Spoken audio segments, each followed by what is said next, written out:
Mateus 16, 18.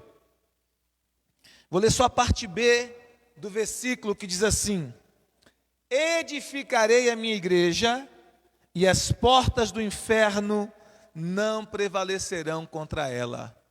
Edificarei a minha igreja e as portas do inferno não prevalecerão contra ela. Amém? Ó o Goi ali, ó. Deus abençoe. Goi, seja bem-vinda. Amém? Levante suas mãos, ore por mim para que o Espírito do Senhor me use nessa noite. Espírito Santo, essa é a tua poderosa e bendita palavra que nós acabamos de ler. Fala ao nosso coração poderosamente e que nós sejamos tocados, edificados e ministrados pela tua palavra. Ministra as nossas vidas, nos abençoa pela tua palavra, nos corrige pela tua palavra, nos transforma pela tua palavra, nos impacta pela tua palavra e que nós saiamos daqui nessa noite mudados, Senhor. Nós não queremos ser entretidos, nós queremos ser transformados pela revelação da tua palavra, no poderoso nome de Jesus. Amém, amém, graças a Deus. Amém? Eu quero falar hoje à noite sobre 7 verdades que você precisa saber sobre a igreja. Diga comigo, 7 verdades que você precisa saber sobre a igreja. Aponte para o seu irmão e diga assim: 7 verdades que você precisa saber sobre a igreja. Amém? Por que você precisa da família da igreja? Como a igreja ela vai ao encontro de suas necessidades mais profundas e as suas reais necessidades. O que vem a ser a igreja? Qual é o conceito do Novo Testamento sobre a igreja? Qual é a visão do Novo Testamento, tanto de Jesus como dos seus apóstolos sobre a igreja? O que é a igreja? A igreja não é uma construção. Ela não é esse prédio que nós nos reunimos. A gente às vezes costuma dizer assim, né? Estou indo à igreja. Não, a igreja não é esse prédio onde nós nos reunimos. Aqui é um lugar que nós nos reunimos. A igreja não é uma construção, a igreja não é uma instituição.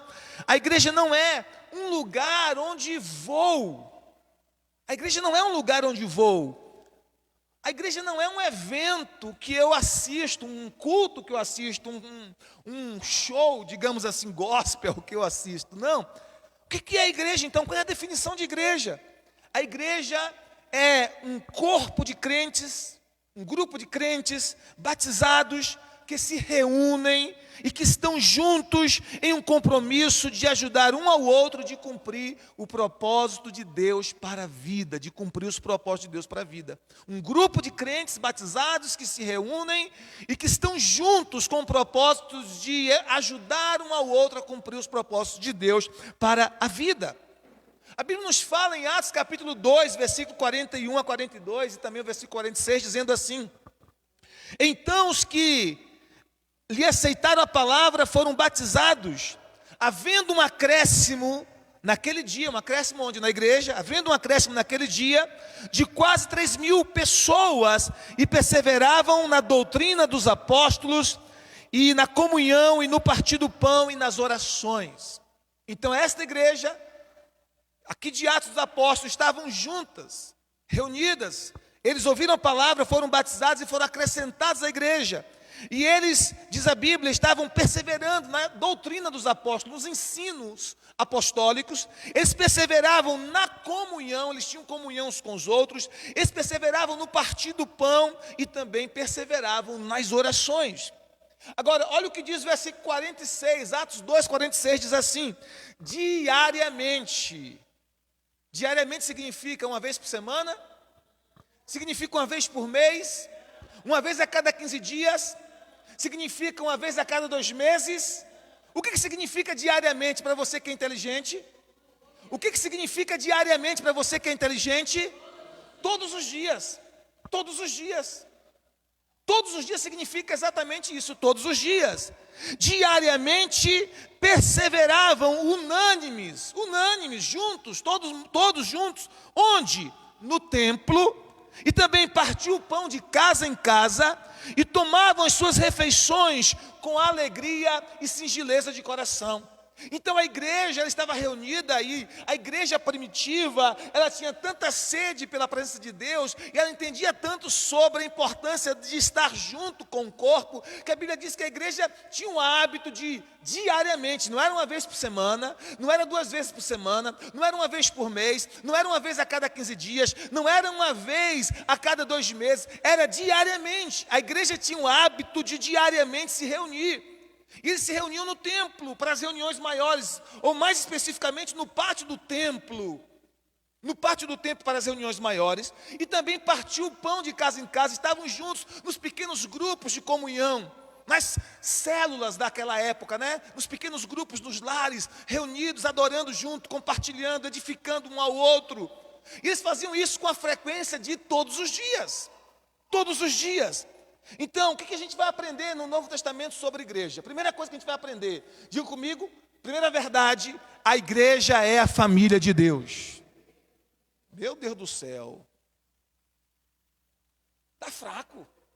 Primeira verdade, diga comigo, a igreja é a família de Deus. A igreja é a família de Deus. Essa é a primeira verdade que a gente precisa entender sobre a igreja. A família de Deus é a igreja.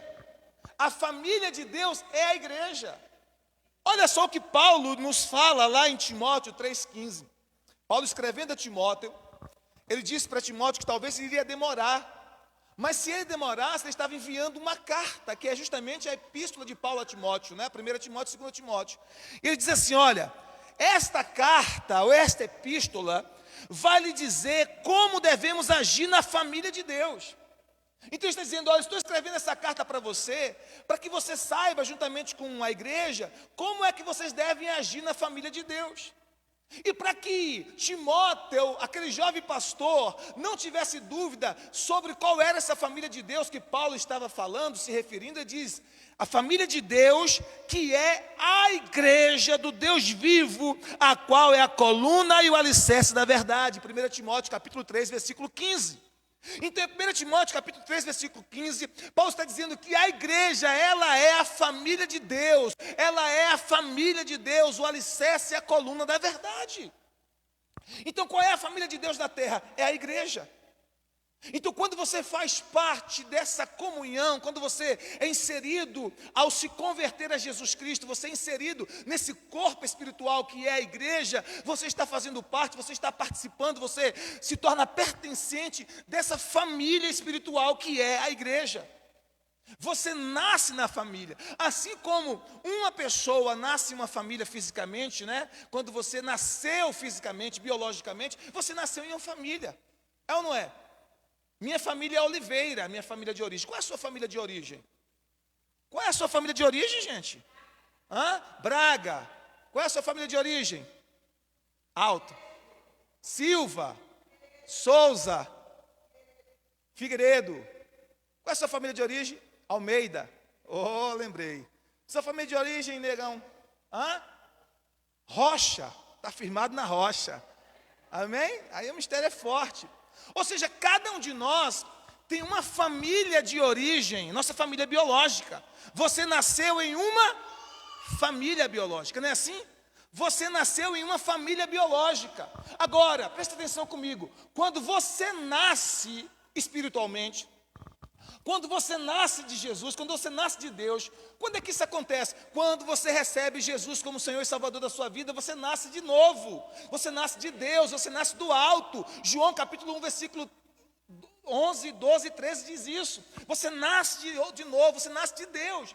Quando você nasce de Deus, você se torna filho de Deus. E você agora tem uma família espiritual. Você também nasce em uma família espiritual. E essa família é a igreja de Jesus Cristo. A igreja do Senhor Jesus. E esta igreja de Jesus, ela é chamada de família de Deus. Então, queridos, estar na família, estar na igreja, é estar na família de Deus. Então, essa é a primeira verdade sobre a família, sobre a igreja, perdão, que a igreja, ela é a família de Deus. Diga, a igreja é a família de Deus. A segunda verdade sobre a família, sobre a igreja é a comunidade dos filhos escolhidos de Deus. A igreja é a comunidade dos filhos escolhidos de Deus. Olha o que a Bíblia nos ensina em Efésios capítulo 1, versículo 4 e 5. Assim como nos escolheu nele quem? Em Cristo. Ele nos escolheu em Cristo, Deus nos escolheu em Cristo, antes da fundação do mundo, para sermos santos e irrepreensíveis perante Ele, e em amor nos predestinou para sermos filhos, nos predestinou para Ele, para a adoção de filhos, por meio de Jesus Cristo, segundo o beneplácito de sua vontade. A palavra beneplácito, que aparece na minha tradução, significa consentimento, simplesmente isso, né? Consentimento. Então Ele nos escolheu em Jesus, antes da fundação do mundo, para sermos santos e irrepreensíveis e para sermos adotados na família de Deus como filhos, filhos escolhidos pelo Pai, filhos eleitos pelo Pai. Quando você está na igreja, você tem que entender que você é um filho escolhido. Olha o que Jesus disse para os seus discípulos e para nós também, em João, capítulo 15, verso 16. Não foram vocês que me escolheram, pelo contrário, eu vos escolhi e vos meei, para que vades e deis frutos, e fruto que permaneça, a fim de tudo quanto pedirdes ao Pai em meu nome, Ele vos conceda. Então, nós somos uma escolha de Deus. Olha para a pessoa que está ao seu lado e diga assim: você é uma escolha de Deus. Você é uma escolha de Deus. Então a igreja é a comunidade dos filhos de Deus, e não apenas isso, dos filhos escolhidos, dos filhos eleitos de Deus. Se você está na igreja de Jesus Cristo, e eu não me refiro simplesmente à igreja local, mas à igreja de Jesus. Se você foi inserido na igreja de Jesus pelo Espírito Santo, quando você recebeu a Cristo como Senhor da sua vida, você está na comunidade dos filhos escolhidos, na comunidade dos filhos eleitos, porque foi Ele que te elegeu. Não foi homens, não foram pessoas, foi Ele que te elegeu. Eu sei que uma das maiores dores que nós enfrentamos na vida é a dor da rejeição. A dor da rejeição é uma dor que dói muito, que fere muito, que machuca muito. E todos nós, em algum momento, já experimentamos esse tipo de dor. Todos nós, eu e você. Às vezes experimentamos a dor da rejeição na infância, na adolescência, na juventude, ou mesmo na fase adulta. O próprio Jesus enfrentou a dor da rejeição. A Bíblia diz em João 1,11 que Ele veio para os seus, que era uma referência ao povo judeu, mas os seus não o receberam. Jesus foi rejeitado pelo seu próprio povo. Então Jesus sabia o que era a rejeição. Nós também, quando somos rejeitados, sabemos o quanto dói a rejeição. Adolescente, quando é rejeitado por um namoradozinho, uma namorada, né, uma pessoa que gostaria de namorar, uma dor. Quando é rejeitado por alguém próximo, uma pessoa conhecida, uma dor. Quando é rejeitado por alguém no trabalho, por alguém na faculdade, uma dor. Quando é rejeitado pelos pais na fase da infância ou da adolescência, quando os filhos se sentem rejeitados, isso causa muita dor. Mas agora a Bíblia está dizendo que na igreja, você está fazendo parte da comunidade dos filhos eleitos por Deus, dos filhos escolhidos por Deus. Então o que eu quero dizer para você, ainda que você tenha experimentado algum tipo de dor de rejeição, de ter sido rejeitado pelo namorado, pela namorada, pelo noivo, pelo marido, pela mulher, pelos pais, por amigos de escola, de trabalho, enfim, se você já experimentou algum tipo de rejeição na vida, o Senhor está dizendo que na igreja você é filho amado, você é filho escolhido, você é filho aceito pelo Pai, faz parte da comunidade dos filhos escolhidos de Deus, dos filhos eleitos por Deus. E quem te elegeu, quem te escolheu, não foi Josivaldo, nem foi Jude, quem te escolheu foi Deus. O próprio Deus te escolheu, o próprio Deus te nomeou, o próprio Deus te elegeu para ser filho dele e para estar nessa comunidade de filhos que é a igreja. Quando estão entendendo, diga glória a Deus. Por isso que a Bíblia diz que no amado, que é o Senhor, nós somos aceitos. Ele não nos rejeita porque o nosso timbre de voz é incômodo. Ele não nos rejeita porque a gente tem uma voz muito grave ou uma voz muito aguda. Ele não nos rejeita porque nós somos altos ou porque nós somos baixos. Ele não nos rejeita porque nós somos magrinhos ou magricelinhos ou porque nós somos fofinhos. Ele não nos rejeita porque nós temos muito dinheiro ou pouco dinheiro. Ele não nos rejeita por causa de nada disso que é humano, que faz parte da humanidade. Em Cristo Jesus, todos são aceitos e acolhidos. Quando nós vamos a Cristo Jesus, nós somos acolhidos e fazemos parte dessa família espiritual que é a igreja, a comunidade dos filhos eleitos de Deus, a comunidade dos filhos acolhidos e escolhidos pelo Pai. Isso é maravilhoso. A terceira verdade sobre a igreja é que a igreja ela é a escola de Deus. Diga comigo, terceira verdade sobre a igreja. Mais alto, diga terceira verdade sobre a igreja. A igreja é a escola de Deus. A igreja é a escola de Deus. Olha o que a Bíblia diz em Efésios, capítulo de número 3, verso 10 e 11. E isso aconteceu a fim de que agora, por meio da igreja, por meio de quem? Da igreja. Isso aconteceu para que agora, por meio da igreja, as autoridades e os poderes angélicos do mundo celestial conheçam a sabedoria de Deus em todas as suas diferentes formas. Deus fez isso de acordo com o seu propósito eterno que Ele realizou por meio de Cristo Jesus, o nosso Senhor. Efésios capítulo de número 3, verso 10. O que esse texto está dizendo? Que Ele ensina sabedoria aos seres celestiais, autoridades e poderes angélicos no mundo celestial, que Ele ensina sabedoria a estes seres por meio da igreja, que Ele revela sabedoria a estes seres por meio da igreja. Deixa eu dizer algo para você entender com clareza o que eu quero dizer, o que a palavra de Deus na verdade está dizendo. Deus instrui os anjos, Deus ensina aos anjos por meio da igreja.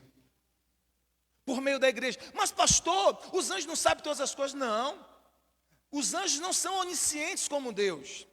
Só Deus sabe todas as coisas. Os anjos conhecem muito, mas eles têm muito para aprender ainda na eternidade, assim como nós teremos a eternidade para aprender. Então Deus está instruindo aos seus anjos, Deus está revelando sabedoria aos seus anjos, aos seres celestiais, aos poderes angélicos, como diz aqui esse texto, nessa versão. Ele está revelando ensinamento, instrução aos anjos por meio da igreja. À medida que os anjos veem o agir de Deus na igreja, o operar de Deus na igreja, a graça de Deus na igreja, a misericórdia de Deus na igreja, o amor de Deus na igreja, os anjos vão aprendendo coisas extraordinárias sobre os atributos de Deus por meio da igreja. Então Deus vai revelando a sua sabedoria, revelando a sua graça, seu amor, seu poder aos anjos por meio da igreja. Então a igreja ela é essa escola de Deus. Agora não é somente a escola de Deus para os seres celestiais, ela é a escola de Deus para cada um de nós. Por isso também a Bíblia nos fala, em Efésios 3,10, na versão A Mensagem, que é essa versão que você está querendo comprar, Wades, uma versão bem contemporânea, traduzida por Eugênio Peterson. Essa versão diz assim, em Efésios 3,10, por meio de gente que segue Jesus como vocês, reunida nas igrejas, o extraordinário plano de Deus está sendo tornado conhecido e comentado até entre os anjos. Olha aí, por meio de gente que segue Jesus como vocês, por meio de gente que segue Jesus como vocês, reunida na igreja, gente que segue Jesus, que está reunida na igreja, ele diz, o extraordinário plano de Deus está se tornando conhecido e comentado, até mesmo entre os anjos. Aleluia! Então Deus está instruindo os anjos através da igreja. Agora eu fico pensando, se os anjos aprendem através da igreja, imagine eu e você, queridos. Então a igreja é a escola de Deus. Se Deus está ensinando até mesmo os anjos através da igreja, imagine eu e você. Agora, como é que nós nos tornamos pessoas desprovidas de humildade ao ponto de dizer assim, eu não preciso da igreja. Eu não preciso da igreja. Claro que você precisa. Você é de Jesus, eu sou de Jesus, nós precisamos da igreja. Como é que eu posso dizer assim, eu amo a sua cabeça, mas eu não amo o seu corpo? Como é que você vai dizer para sua esposa, olha mulher, eu amo a sua cabeça, mas o seu corpo não está com nada? Diga isso para ela, para você ver o que vai acontecer. A prova que você vai passar. Olha mulher, eu amo a sua cabeça é maravilhosa, mas o seu corpo não está com nada. Eu não amo o seu corpo. Você tem coragem de dizer isso para sua mulher? Só se você for insensato, não é verdade? Porque se você ama a sua esposa, você ama como um todo. Se você ama o seu marido, você ama a cabeça e o corpo, você ama tudo. Amém? Agora escute isso. A Bíblia diz que Jesus é o cabeça da igreja. E a igreja é o quê? O corpo. Como é que eu posso dizer, eu amo somente Jesus, eu amo somente a cabeça, mas eu não amo a igreja, eu não amo o corpo. Eu amo Jesus, mas eu não amo a igreja. Se a igreja é o corpo de Cristo, como é que eu posso dizer que amo Jesus, mas não amo a igreja que é o seu corpo?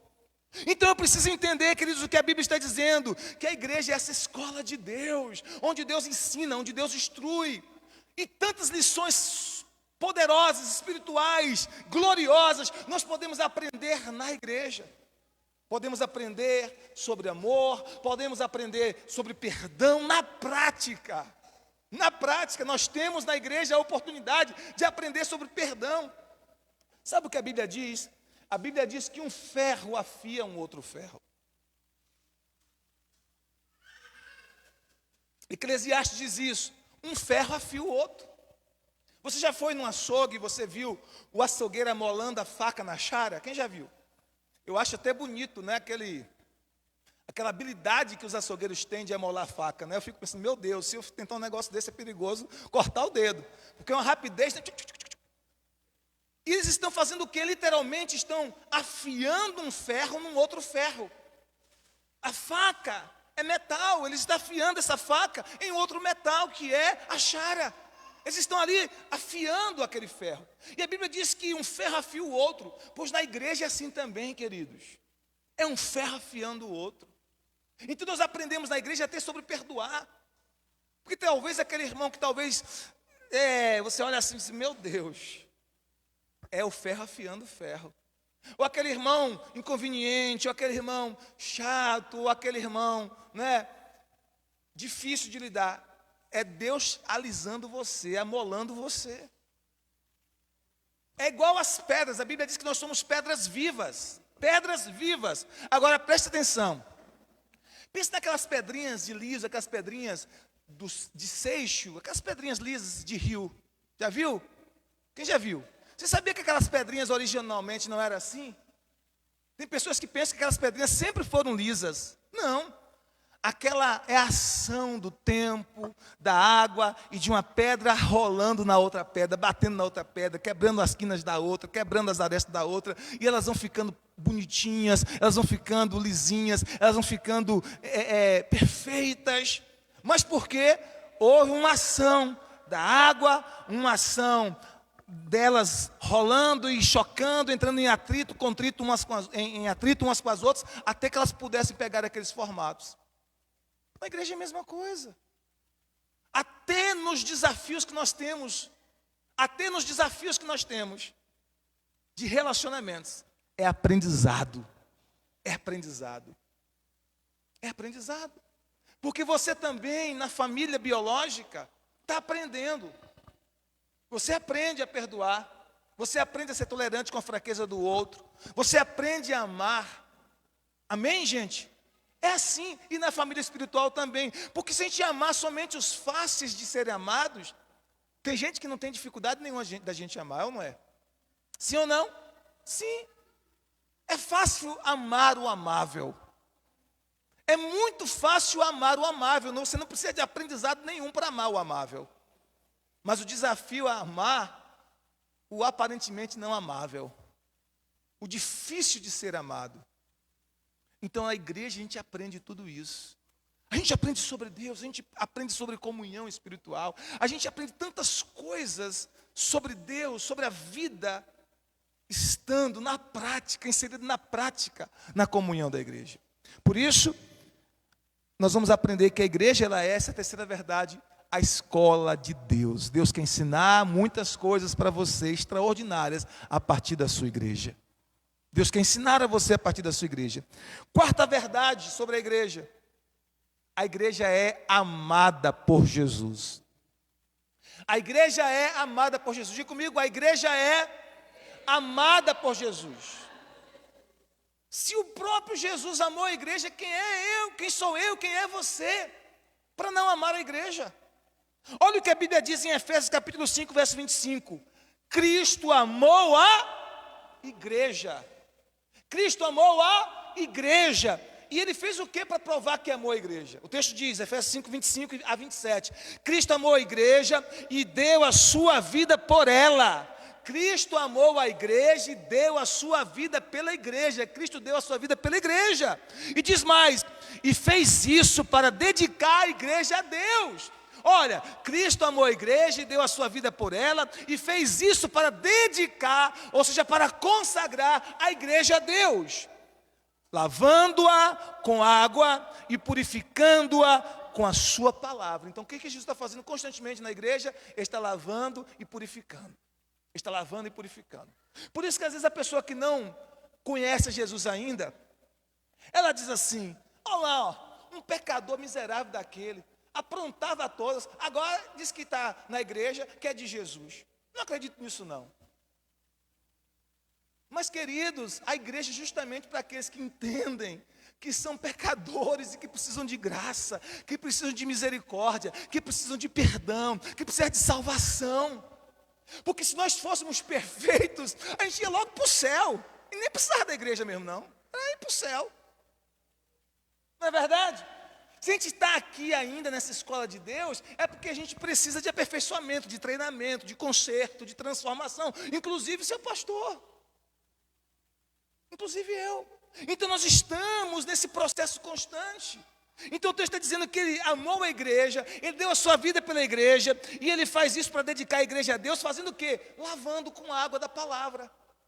Aí você vem, você está se sentindo sujo, está machucado, está ferido, está magoado, está aborrecido, né? Cometeu um pecado, fez uma coisa que não devia fazer, não importa, aí você congrega, você vem receber o Senhor, meu Deus, tem misericórdia de mim. Aí você ouve a palavra limpa, lhe transforma, você volta para casa aliviado, você pede perdão a Deus, renova a sua comunhão com Deus. Vocês estão entendendo, amados? Então você é limpo pela palavra.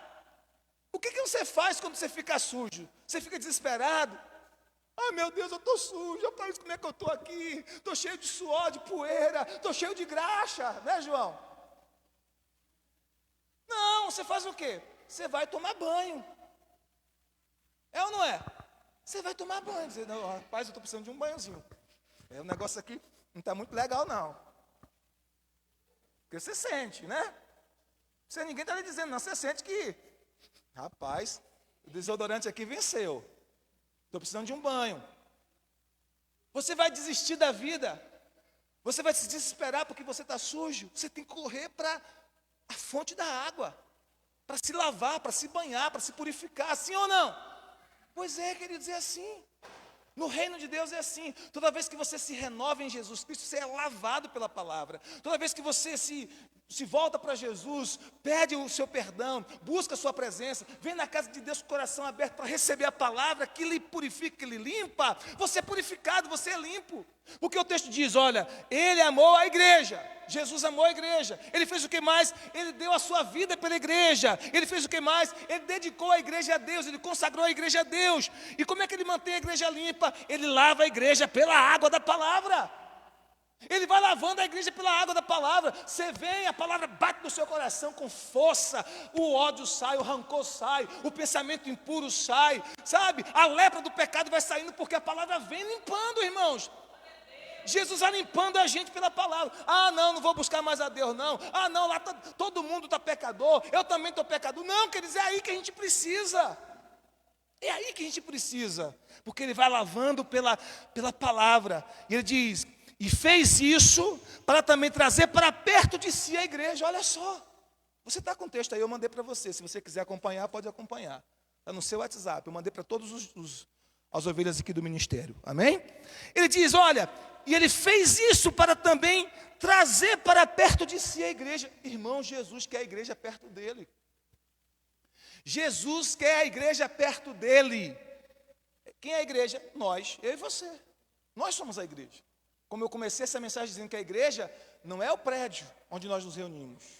A igreja não é um evento que nós participamos. A igreja não é um lugar que nós vamos. A igreja é um grupo de crentes batizados que se reúnem e que estão unidos para ajudar uns aos outros a cumprir os propósitos de Deus para a vida. Isso é igreja. E aí, olha que tremendo. Ele diz que fez isso para trazer a igreja para perto de si. Efésios 5, 26 e 27. 25, 26 e 27. Em toda a sua beleza. Olha como é que Jesus enxerga a igreja. Os homens enxergam a igreja feia, com muitos defeitos. Jesus está dizendo que ele enxerga a igreja como cheia de beleza, pura, perfeita, sem manchas, sem rugas ou qualquer outro defeito. Diga aleluia. Ele está trabalhando na igreja para esse propósito, queridos. Ele está trabalhando na igreja para este fim, para esta finalidade. Então a igreja, ela é amada de Jesus. Quem é a igreja? Nós somos a igreja. Então diga assim, nós somos amados de Jesus. Diga, nós somos amados de Jesus. Quinta verdade sobre a igreja. Apenas a igreja permanecerá para sempre com o Senhor. Nenhum outro grupo humano. Apenas a igreja. A igreja é a família que permanece para sempre. Você tem ideia? Nem a família biológica permanecerá para sempre. Quem é casado aqui? Aproveita bem aqui na terra. Trate bem a sua esposa. Namore bastante. Diga aleluia. Glória a Deus. Se você está sentado aí diante da sua esposa, do seu marido, diga assim para ele, olha o que o pastor está dizendo, viu? Namore bastante. Aproveite enquanto você está aqui na terra. Aleluia. Trate bem a sua esposa, trate bem o seu marido. Por quê? Jesus disse que no céu não se casam, nem são dados em casamento. Ou seja, casamento e família biológica é para a terra. Casamento e família biológica é para a terra. O casamento não permanecerá para a eternidade. Por isso que o texto diz, até que a morte os separe. Diz que o cara morreu, uma piadinha aqui para distrair vocês um pouquinho. Esse cara morreu e aí foi para o céu. Poucos dias depois, essa mulher apaixonada, porque o marido tinha morrido, morreu também. Foi para o céu. O marido está lá de boa, né, no céu. Daqui a pouco a mulher chegou, encontrei você, que alegria. O marido disse para a mulher, peraí, fica lá. É até que a morte os separe. Amém, queridos? É brincadeira. Mas escute isso, o casamento é para aqui. A família biológica é para aqui. Por isso aproveite bastante sua família. Curta bastante sua família. Porque na eternidade seremos todos igreja. Todos irmãos em Cristo, todos. Todos irmãos. Porque a nossa maior intimidade na eternidade é com Jesus. A nossa comunhão uns com os outros na eternidade será a comunhão de irmãos. Não haverá casamento na eternidade. Não haverá família como nós a conhecemos, biologicamente falando. Haverá uma grande família, mas espiritual. Todos serão irmãos em Cristo, Jesus, na eternidade. Então a igreja é a única que permanecerá para sempre com o Senhor. A única, a única. Ninguém vai para o céu por ser membro de uma família que é crente. Todo mundo é crente na família. Tem 5 crentes e um que não crê em Jesus, que desprezou Jesus a vida toda. Aí os 5 que foram para o céu, Jesus, dá um jeitinho, é irmão nosso. Funciona assim? Funciona assim pela Bíblia, assim ou não? Ele te rejeitou a vida toda mesmo, mas sabe, é da família. Tem como só abrir uma exceçãozinha aqui? Né? Como o esposo da minha sogra dizia assim, não, a minha sogra falava para ele, né? Meu sogro, um sogro também, né? O padrasto da minha esposa. Djalma, você tem que aceitar Jesus, Djalma, porque Jesus está voltando. Ele disse, não se preocupe não, Aninha. Quando Jesus voltar, quando você subir, eu grudo no seu pé e vou junto com você. E ele levava o caso na brincadeira, né? Mas graças a Deus ele se converteu a Jesus. Então o que acontece, queridos? Ninguém vai para a eternidade por participar de uma família biológica que todo mundo é crente. Jesus, dá um jeitinho aí, a minha família também era da igreja, andava com Jesus. Eu fiquei meio assim, né? Mas a minha família estava de boa. É assim que acontece? Não. Por isso que a única família que vai prevalecer para a eternidade é a família espiritual, é a família da igreja. É a família da igreja. Como vocês estão entendendo o que eu quero dizer? É a família espiritual, que é a igreja. Quando você vai para o céu com a sua família biológica, todo mundo agora se torna família espiritual. Se torna da igreja. do Evangelho de Jesus Cristo. Amém? Então é a única família que permanecerá para sempre. Ele diz assim em Efésios 3:21: glória a Deus por meio da igreja e por meio de Cristo Jesus, por todos os tempos e para todos sempre. Para todos sempre. A igreja permanecerá para todos sempre. 1 Tessalonicenses 4:17, Paulo diz assim: depois nós, os que estivermos vivos, está falando de quê? Do arrebatamento da igreja. Depois nós, os que estivermos vivos, seremos arrebatados juntamente com eles para o encontro com o Senhor nos ares, e assim estaremos para sempre com o Senhor. Para sempre, irmãos. Você sabe o que é o para sempre? Você sabe o que é a eternidade com o Senhor? Não haverá morte, não haverá sofrimento, não haverá dor, não haverá lágrimas. É para sempre com o Senhor. Para sempre com o Senhor. 1 ano, 2, 10, 20, 50, 100, 1000 anos, 10 mil anos, 100 mil anos, 1 milhão de anos, 100 milhões de anos. E nunca acaba. Você não consegue nem dimensionar isso na sua mente humana, não é? Essa infinidade de tempo, de anos, de eternidade mesmo. Pois a igreja permanecerá para sempre. Ela é a única que permanecerá para sempre. Sexta verdade sobre a igreja: apenas a igreja prevalecerá contra o poder do inferno. Apenas a igreja prevalecerá contra o poder do inferno. Quem disse isso? Jesus. Edificarei a minha igreja. Jesus está dizendo isso. Em Mateus 6, 16, 18, um texto que nós lemos no início. Edificarei a minha igreja, e as portas do inferno não prevalecerão contra ela. Irmãos, as portas do inferno não podem prevalecer contra a igreja. A igreja vence o poder do inferno. A igreja vence o poder da morte. A igreja vence o poder das trevas. A igreja vence por causa de Jesus que habita nela, por causa do Espírito Santo que habita nela, por causa do poder de Deus que está nela, por causa da graça de Deus que está nela. Ela vence o inferno. Ela prevalece contra o inferno. A igreja, irmãos, ela é transcendente. Ela é além dessa terra. Deus lhe deu poder. E a Bíblia diz: eis que vos dou o poder para pisar sobre serpentes e escorpiões e sobre todo o poder do inimigo, e nada absolutamente vos causará dano algum. Deus deu essa autoridade à igreja. Não foi apenas para líderes, não foi apenas para os pastores, para os apóstolos, para os profetas, para os evangelistas, para os mestres. Deus deu essa autoridade para a igreja, para aqueles que fazem parte da igreja. Pode ser uma criança, a igreja Deus deu autoridade para ela. Quando nós morávamos em Piauí, nós levamos um menino lá, na época, hoje ele já é um homem, né? Na época ele tinha 6 anos de idade, na época foi em Piauí. Isso há 20 e poucos anos atrás, uns 22 anos atrás. André Rodrigo. E aquele menino foi um instrumento poderoso nas mãos de Deus. Aquele menino orava e as pessoas eram curadas. Aquele menino orava e os demônios eram expulsos. Aquele menino pregava numa autoridade extraordinária. Ele não sabia ler, mas a mãe lia a Bíblia para ele decorava os textos bíblicos. E às vezes ele dizia assim: abre a sua Bíblia em tal texto, e citava, e você acompanhando, ele só citando. Ele não sabia ler ainda, mas tinha memorizado a Bíblia. Uma criança de 6 anos.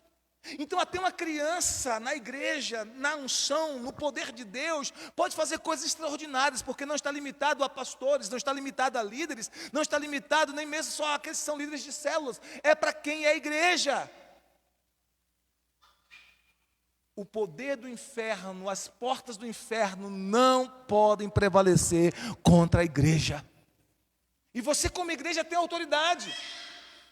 Você está percebendo que o inimigo está lutando contra a sua família, atacando você, atacando áreas da sua vida. Você tem autoridade porque você é a igreja. As portas do inferno não prevalecerão contra a igreja. Resista no nome de Jesus. Use as armas da fé que Deus lhe deu. Use as armas de Deus lá, descritas lá em Efésios 6, 10 a 18. Use essas armas espirituais e vença. Porque como igreja, você é soldado de Jesus, você é exército de Deus. Você é exército, como igreja, você é exército. Amém? Então você tem que saber que você está guerreando contra forças espirituais do mal. Efésios capítulo 6, versículo 12, diz: a nossa luta não é contra seres humanos feitos de carne e sangue, mas contra principados e potestades, contra as forças espirituais do mal nas regiões celestiais. Nós estamos lutando contra seres espirituais, mas Deus nos deu, como igreja, a autoridade contra as portas do inferno. Ele nos deu armas espirituais. A Bíblia diz: as armas da nossa luta não são carnais, mas são poderosas em Deus para destruir fortalezas. São poderosas. Deus lhe deu como igreja armas poderosas. Você tem armas poderosas. A oração é uma arma poderosa. A palavra de Deus é uma arma poderosa. O poder do Espírito Santo em você é uma arma poderosa. O poder do sangue de Jesus é uma arma poderosa. A verdade é uma arma poderosa. A fé é uma arma poderosa. A justiça é uma arma poderosa. Deus lhe deu armas espirituais. Deus lhe deu munições espirituais. Deus lhe deu um revestimento espiritual. E você e eu, como igreja, precisamos usar isso. Porque muitas vezes quando vem um ataque do inimigo, a gente fica com medo. A Bíblia diz que o inimigo tem que fugir por 7 caminhos de nós. Ainda que venha contra nós por um caminho, por 7 caminhos ele tem que fugir. O que acontece é que muitas vezes é nós que estamos fugindo, queridos. Por quê?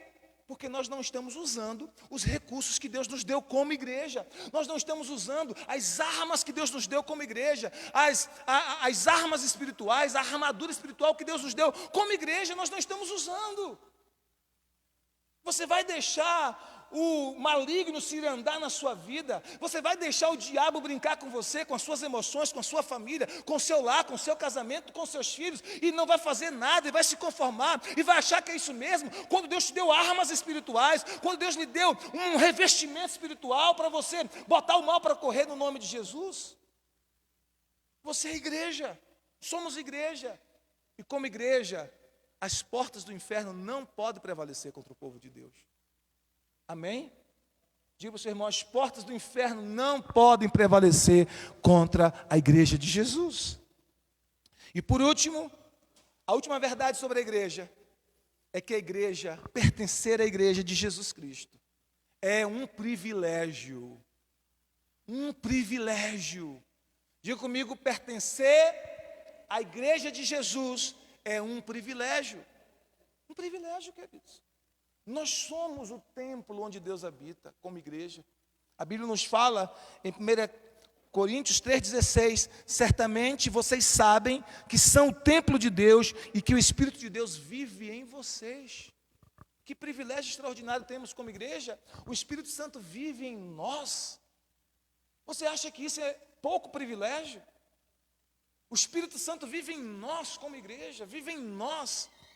Poderia viver em qualquer outro lugar. Há tantos lugares lindos para ele viver. Só que no Brasil, tantos lugares lindos, no planeta Terra, tantos lugares lindos.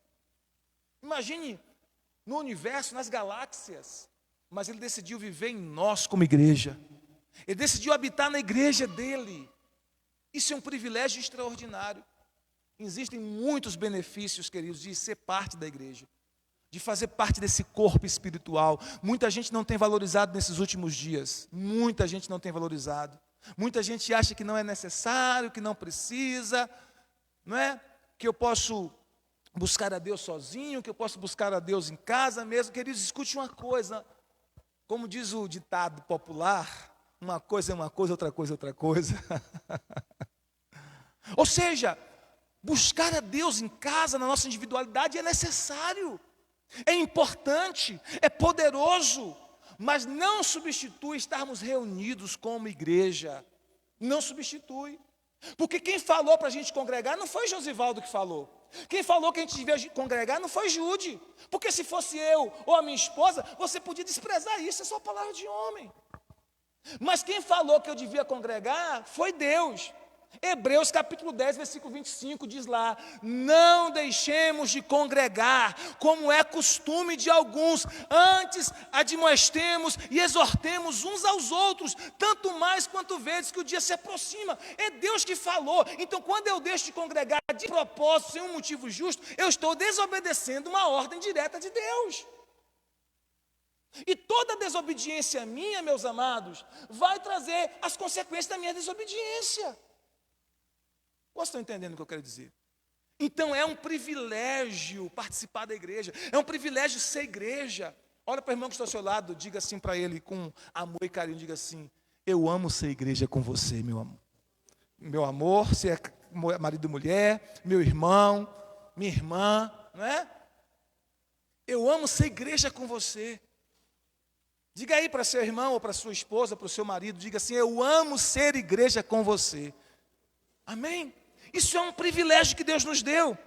Há muitos benefícios de ser igreja. Quais são esses benefícios? O primeiro deles: a família da igreja me ajudará a adorar a Deus com todo o coração. Isso é uma coisa que a gente aprende na igreja. A família espiritual da igreja nos ajuda a adorar a Deus com todo o coração. A família da igreja me ajudará a crescer espiritualmente por meio do discipulado. Quando eu sou igreja, eu experimento, eu tenho a oportunidade, eu tenho o privilégio, eu tenho o benefício de experimentar crescimento espiritual. No discipulado 1 a 1, nós vamos experimentando o crescimento. Terceiro benefício: a família da igreja me ajudará a ter comunhão com os meus irmãos. Como eu falei, você aprende a ter comunhão, convivendo uns com os outros. Eu não preciso de ninguém, não. Quem é que não precisa dos outros, irmãos? Eu estava pensando hoje, enquanto meditava nessa palavra, a gente precisa das pessoas do nascimento à morte. Do nascimento à morte a gente precisa das pessoas. A gente precisa. Ou a pessoa que pode ter muito dinheiro pode dizer assim: eu não preciso de ninguém ter meu dinheiro. Ele precisa, porque se o dinheiro dele não servir as pessoas, não servir para fazer com que as pessoas de alguma forma o atendam nas suas necessidades, não vai adiantar nada aquele dinheiro. Ele precisa do dinheiro, mas precisa do padeiro que faz o pão para ele, não é? Do vaqueiro que tira o leite da vaca, que fornece a família dele, da empresa que trabalha produzindo aquele material que ele precisa. Então todo mundo está precisando de todo mundo. E na igreja a gente aprende isso com mais ênfase. Nós precisamos da comunhão, nós precisamos estar uns com os outros. A Bíblia diz em Provérbios 18:1, Provérbios capítulo 18, versículo 1, você pode anotar aí se você quiser: aquele que se isola se rebela contra a própria sabedoria e busca desejos egoístas. Provérbios capítulo 18, versículo 1.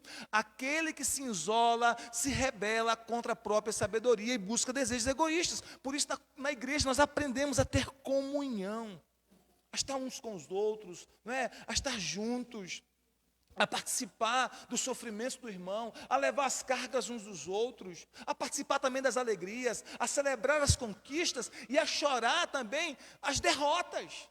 Isso é comunhão. Na comunhão a gente tanto celebra as conquistas do irmão, como também quando há sofrimento a gente chora junto. É o que a Bíblia diz: é alegrar com os que se alegram e chorar com os que choram. Isso é comunhão. Então na igreja nós vamos aprender sobre comunhão e aprender a viver em comunhão. Quarto benefício: a igreja, na família da igreja, eu aprenderei a servir os meus irmãos através dos dons que recebi. Você recebeu dons para servir.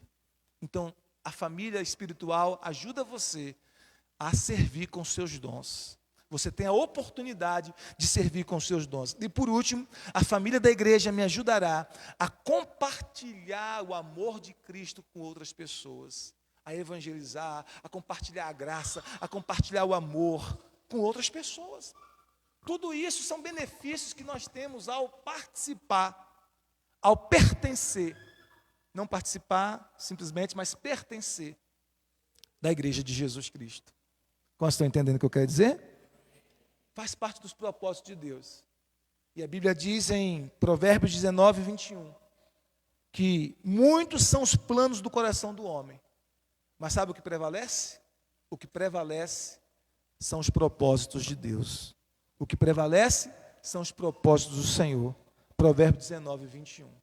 Então, essas são as 7 verdades que você precisa saber sobre a igreja. Amém? Diga comigo, a igreja é a família de Deus. A igreja é a comunidade dos filhos escolhidos de Deus. A igreja é a escola de Deus. A igreja é amada por Jesus. A igreja permanecerá para sempre com o Senhor. Sexto, a igreja prevalecerá contra o poder do inferno. E por último, bem alto, diga: pertencer à igreja é um privilégio. Mais uma vez, pertencer à igreja é um privilégio.